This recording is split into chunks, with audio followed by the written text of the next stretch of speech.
Chers abonnés, l'heure est grave. Le capitaine Ibrahim Traoré surprend le peuple à un moment inattendu. Il est plus que déterminé à développer son pays et faire sortir son peuple de la misère. Je vous laisse d'abord regarder cet extrait. Le processus de révolution de nos infrastructures qui a commencé, c'est ce qui a mené la création donc de cette initiative. Si, en Occident ou ailleurs, dans de petits pays qui n'ont pas de ressources, ils ont des routes départementales bitumées, il n'y a pas de raison qu'au Burkina Faso, nous ne puissions pas bitumer nos voies. D'autant plus que nous avons toutes les ressources sur place. Voilà pourquoi nous avons décidé de créer l'initiative pour aller très vite, pour pouvoir construire nos routes, nos autoroutes aussi, et pour allier nos différentes villes. Parce que dans ce que nous vivons actuellement, les soldats, les combattants sur le terrain ont plus que jamais aussi besoin de routes. Vous pourrez les demander, leur priorité actuellement c'est la route. Et ça contribue beaucoup à la reconquête du territoire, à plus de 50% je dirais. Donc pour les accompagner également, nous avons besoin de construire beaucoup de routes pour les permettre d'effectuer donc avec audace et témérité. Et leur mission est que nous puissions donc accompagner cette reconquête-là. Et en plus de ça, que ce soit nos producteurs, nos transporteurs, nos commerçants, tout le monde a besoin de routes. Et cette initiative a pour mission de pouvoir accomplir cela. C'est un vaste programme, ça ce n'est qu'un cinquième, je dirais, du matériel qui est attendu. Dans la première phase, qui est un investissement d'environ 200 milliards.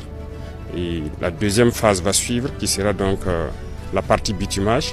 Et le rythme dépendra donc de ce que le peuple aura souhaité, parce que très bientôt nous leur ferons un point de situation.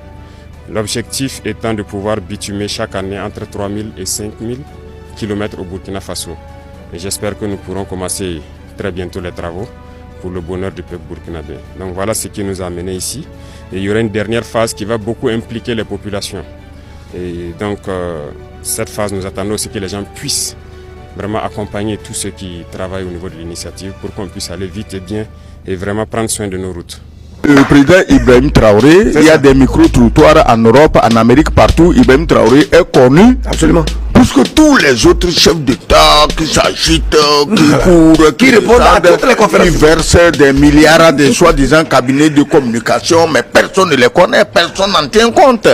Mais quand tu dis Ibrahim Traoré dans les rues de Los Angeles, tu dis Ibrahim Traoré en Alaska, à Anchorage, tu dis Ibrahim Traoré au Groenland, les gens savent de qui tu parles. Voilà déjà, ils n'ont pas besoin de faire le tour du monde pour se faire connaître. Quand tu dis Tiani, quand tu dis Assimi Goïta est celui-là même qui a lancé le processus de libération de l'Afrique. Et il a commencé au Sahel. Donc, on n'a pas besoin de se promener. Tu as entendu parler du président tanzanien, malheureusement mort, Magufuli. Magufuli a fait je ne sais pas combien d'années au pouvoir. Il n'est jamais sorti de Tanzanie. Mais quand tu vois ses réalisations, tu te crois à Dubaï, à Hong Kong ou à Singapour. Voilà ce que nous voulons. Chers abonnés, à l'écoute de ces déclarations et au vu de ces réalisations, on comprend bel et bien que le capitaine Ibrahim Traoré n'a plus rien à prouver. Tous les présidents africains devraient suivre ces initiatives révolutionnaires pour changer les conditions de vie du peuple africain. Que pensez-vous du président Ibrahim Traoré? Laissez votre avis en commentaire. Si vous avez trouvé la vidéo intéressante, cliquez sur j'aime et partagez à vos amis. Mais n'oubliez pas de vous abonner et de cliquer sur la cloche de notification pour ne pas rater mes prochaines vidéos.